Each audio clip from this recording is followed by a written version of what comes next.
Two and three. Hey guys, welcome back to our dating and relationship and how what's worked for us, and we hope it works for you. Last week we talked about expectations, and one of the best ways to get all of those expectations out on the table is by communicating.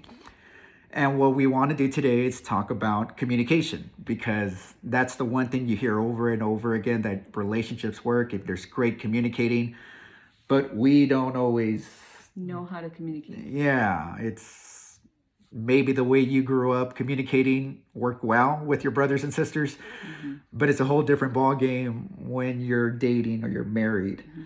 Adjusting to how the other person perceives or understands the way you're communicating, because we both communicate differently, or we understand what we're communicating differently. And sometimes it's not even about communicating, but it's the tone, the tone of voice that brings everything down. It'll destroy everything. So early on when we were dating, I think there was an incident where we were going on a date, and we invited your mom to be part of that date. She was in the back seat. We were going to a show to watch a show at the Contagious Theater. So it was, we were driving down there, and as we were driving, I remember making a left turn. And as I was making a left turn, I guess I wasn't looking where I was supposed to. And what did you tell me? I don't remember what I told you, but I was telling you like something along the lines of be careful or whatever, look out. And I said, oh, I might have. I usually, when you're driving and you're driving the way you drive, I react and I get scared because either I feel like you're going to crash or you're going to do something's going to happen. And so I'm reacting, and you get like, you hate it when I do that, even though I can't help it. Like, and I'm reacting. And she was reacting to, the way I was driving. But what messed up that night from the very beginning was the way I responded to her. And not only her, but responded in front of her mom. And it was my tone of voice. It was just something along the lines, let me drive. And I'm saying it nice right now, but you raised your voice. It wasn't the tone. I raised my voice. So that night, and I didn't think nothing of it. I didn't think anything of it. I thought everything was normal. I was trying to make him talk with her, small chat, and she was just to the point.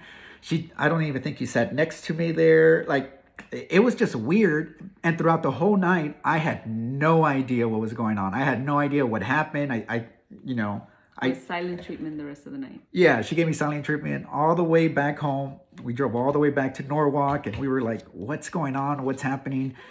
And I remember when we were talking at the end of the night, you opened up and you told me, she didn't appreciate me raising my voice and the tone of voice that I had. And I remember that conversation vividly because it was the one night and the only night that you sort of just set the standard of what you were going to allow in the relationship. Because and this is where we want to sort of go and talk about. After she communicated that to me, even then I didn't think anything of it. Even then I thought, like, I just told you I wanted to drive. I didn't think anything of it. But to her, it was real bad. And I remember that night just realizing, like, I need to change the way I approach things and the way how I react when I'm upset or how I react when I'm irritated, because something that was normal for me for so many years of raising my voice or my tone, it's affecting her now. And she was the type of girl, she still is, that once she sets the standard, it's like, you better not cross this line. This is not going to be tolerated, I guess I could say. Yeah. So I don't know if you want to add anything to that. Yeah, no, it's just like the way you're communicating to me, how you're upset, but I made it very clear early on that you would not yell, scream, raise your voice at me. It was just not going to happen. And it goes both ways, in the sense that, well, I'm not yelling at you, but the way my tone is with you, sometimes it's the naggy, like, instead of if he forgot to pick up his shoes off the floor, rather than telling him like, why'd you have to do that again? Can you just put these things away? It's like, hey babe, you forgot your shoes. They don't go there. But it's the tone changes everything. Yeah. If I say, hey babe, like your shoes, mind picking them up? Yeah, sure. He'll pick them up. But if I nag at him about those shoes, then he automatically just blocks me out, and it's just like it's not gonna get picked up. And so it goes both ways in that. For me, my hard stop is, you're not yelling you're not yelling at me, you're not screaming, you're not raising your voice at me, you're not talking to me like that way. His hard stop for me would be, I do not nag at him. I need to speak to him like an adult, not a child. And that's something that I've had to work on, and I'm still working on. Yeah, we're both. It's very, if I've spoken that way all my life, then it's kind of hard to retrieve that. Or if no one's told me that I speak that way, then it's hard for me to change that. But it's something that I've been working on years now, and he has too. And but it's been something that's been always, that affects our communication, because the minute he talks to me that way, I shut down. I don't want to talk. And vice versa. When I speak to him that way, he shuts down and he doesn't want to talk. And there's a barrier in our communication when we both do that. But when we set the standard and we both communicate, hey, once we've cooled down, of course, that he doesn't like me talking to him that way, and I don't like him talking to me that way, then we're both conscious of the fact that, okay, if I want to be heard, I need to change my tone of voice. Yeah, and I think one of the things I appreciated about her early on was that she set the standard for what she was going to allow and what she wasn't going to allow. And it was a lot of things in our dating relationship that she drew the line on what was going to be allowed, what was going to be permissible. And I love that, because I think when you're dating, we send our best representatives out there. Like, we don't send who we really are, and you don't really know who the person is until you get married to that person. You're on your best behavior. You're on your best behavior when you're dating. Like, you smell good, you put deodorant on, like everything is good. But every now and then, the real you's gonna come out. And that night where I raised my voice and I yelled, that was really me. And till this day, I'm still working on that, because even though I may not raise my voice at her, I've caught myself, and you've caught me, raising my tone and my voice to Reagan and to even Ezra, to the point where they feel like they pout. Yeah, and it's like, oh, what did I do? And it's like the worst parent moment. Those are the worst parent moment experiences. Mm-hmm. But it's even something that I'm working on, that even though I don't do it with her anymore, I'm finding myself doing it with her, or maybe with other people. And that's something that I'm continually working on, and just giving it to the Lord and say, God, work in me in this area. But if you're dating, this is what I want to say. If you're dating, you have to set the standard now of what you're going to allow and what you're not going to allow. What's going to be permissible, what's not going to be permissible. What are the lines in your relationship? Because what you allow now will continue when you're married. Mm-hmm. So if you allow someone to mentally or verbally abuse you, or say things to you, or belittle you, it's going to happen when you're married. It's not going to change. And I think a lot of times we think, well, once we get married or once we start living together, things will be different.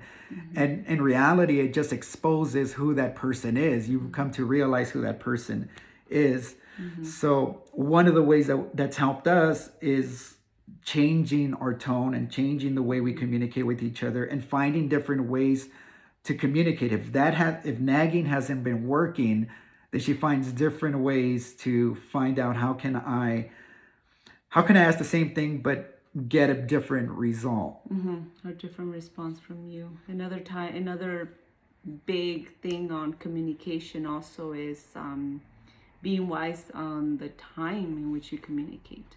There are times in which he's really busy. He's running back and forth doing things, and that's when I'm not going to ask him about something, or hey, I've been meaning to talk to you about. He's not going to listen to me. And so there's a good time to talk to your spouse when both of you will be receptive. Either when you guys are doing activities together and you just happen to be more attentive to one another. When you're going out on a date, you're leaving the kids with a babysitter, or you don't have kids. That's awesome. And you're on dates, and where you're just talking, you're spending time together, and those are the best ways to bring up, what, I've been meaning to talk to you about something. I've been feeling this, and I've been feeling this way, and you're both receptive to listen to each other. Another time is, and I'm not saying, we need to, it's after sex. I'm not saying we use sex to get our way, but those are the times in which we're most connected and most receptive to listen to the other. But most importantly is after being, when you know that you guys are both being receptive, you guys are open to communication, and you guys are being honest with each other, that's when you take advantage and open up yourself and open your heart and open those lines of communication and saying, this is what's been in my heart. I want to bring this to your attention, and let's talk about it. How can we fix it? How can we change? Because I think a lot of times we expect our spouses to read our minds. We expect you to know what's going on in my mind, what's bothering me, what's happening at work, the drama at work. Like, we expect you to know all of that stuff. And we don't, unless you communicate that stuff and find those times where you could communicate that stuff and just be honest. Because the one person you should be open with, the one person you should completely bear everything with, should be your spouse. That's something we believe in. That's something we preach. Yeah. It's that your best friend should be your spouse, your significant other, and it shouldn't be anyone else. And a lot of times there's things that we're carrying or things that we want to get off our chest, but if we don't share it with that person, we're going to end up finding it with someone else that listens to us, someone else that has the time.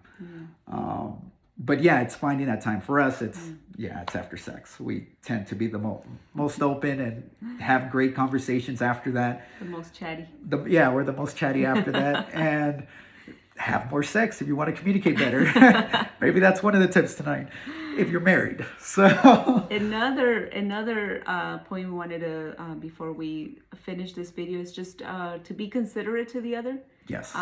What matters to one of you may not matter the same way to both of you. So there are things that matter to me, the way he speaks to me and the things he does, or it just something very small for me would be, if I'm sleeping, he turns on the brightest lights, and I treasure my sleep. So rather than nagging at him to turn off the light and let me sleep, I wait till the next day and let him know, hey babe, you mind turning on the other light, the soft light that we can dim. So that way he's not stumbling in the dark because he doesn't want to turn on the light, so I don't get mad. He's being considerate and turning on lights that are not bothering me, but it's also considerate to him that I know he needs to be up early and get to work and, do what he needs to do. And I think one of the things about being considerate is sometimes our wives or our significant other will share something that they're passionate about, and to be honest, the other isn't. There might be something she likes to do, and for you, it's like, I just hate doing that. But if there's going to be some sort of give and take, it's going to require you to really be considerate of the other person. Or if you ask the person, how was your day? Really be interested in that. Ask questions, listen. I think a lot of times when we're talking, we listen to respond instead of listening to understand. We just want to listen to get our point in instead of, I really want to know how your day was. I really want to know how everything is going at work, how things are happening. And it's being considerate of the other and not belittling. And that's something that I did real bad. Sometimes I would ask her, how was your day at work? Just to get it over with. And she'll start talking, and then all of a sudden I'm on my phone, or all of a sudden I'm just dozing off or looking elsewhere. And she feels like, what's the point? You're not listening. Like, you're not. And we would have those arguments a lot of times. And I think I've gotten better. I hope I've gotten better. But it's one of those things about being considerate of the other. She does not like watching sports, or she doesn't like anything about sports. But every now and then, she'll do her best effort to be there or to watch or to ask questions that I'm like, I know you don't care, but she's asking these questions about like, oh, they're playing again or whatnot. But I think that's sometimes what you get offended by, I may not get offended by, Or you may not think it's a big deal. or I may not think it's a big deal. And instead of saying, dude, it's nothing, it's listen. Like, try to listen, try to understand, and try to see things from your spouse's point of view so you could understand that more instead of just brushing it off. Because it goes back to the one person that you should feel free to share things with should be your significant other, should be your spouse. And I think that's something that we struggled with in the early stages. Sometimes we still do. And you have to remind me, or I have to remind you, like, no, this is a big deal to me, or like, this really matters to me. And as you get, as we get better in our relationship and communicating, we also, our interests shift and our personalities change, and we continue to evolve as people. These things change. And so it's just a constant communication of, I know I used to feel a certain way about certain things and now I don't. And, and we'll grow together, and we just have to keep communicating. Just because you said it once doesn't mean it's going to sink in. We have to, without nagging, we have to keep reminding each other and continue to work at it, and just practice our communication. And I like what you said. It's be tone wise, be time wise, And be considerate. and be considerate.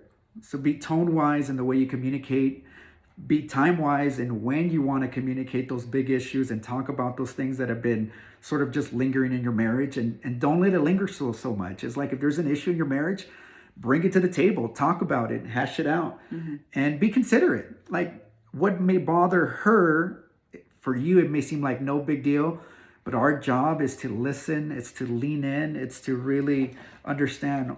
There's a Bible verse in the New Testament, James 1, verse 19. This is Jesus' little brother. And he says, know this, beloved brothers, let every person be quick to hear, slow to speak, and slow to anger. Let every person be quick to hear, slow to speak, and slow to anger. And I think sometimes it's the opposite. We're quick to speak, we're quick to get angry, but we don't want to take the time to listen. And so a few takeaways for today. If you're single, you need to know what your standards are. You need to know what you're going to allow and what you're not going to allow. Because if you don't set those standards now, whatever you allow will be repeated over and over and over again. If you're married, find a time to communicate. Find a time. Check your tone. If you see him shut down or you see her shut down after every conversation, maybe it's the way you've been communicating that hasn't been working, and maybe you have to try something different. Maybe it's not even the way you're communicating, but the fact that you're not communicating at all. That could be Lack another. of communication is bad communication. Yeah, that's good. Lack of communication is bad communication. Communicate. Take it all out. The one person you should be honest with should be your spouse. So we love you guys. We're praying for you. And we hope you got something out of this. Be tone-wise, be time-wise, and be considerate. All right. Love you guys. See you guys.